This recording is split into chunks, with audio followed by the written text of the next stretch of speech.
तो सगळ्यांनी प्रसाद म्हणून खायचा. हा हा कशाचा माज आहे माहिती का?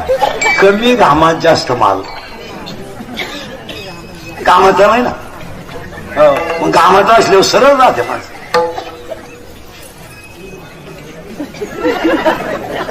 फुकटचं आहे ना, हे मुतला केक.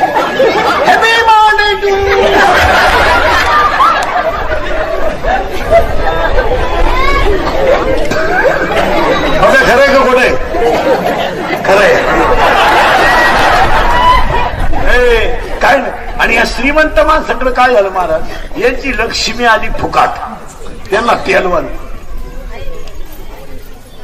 हे श्रीमंत माणसाने काय केलं माहिती का महाराज, लोकांनी मानावा म्हणून पैशाच्या घमंडीत धर्मच बुडवला. काय म्हणते, यांनी एकादशी धरायच्या नाही, सोमवार धरायचं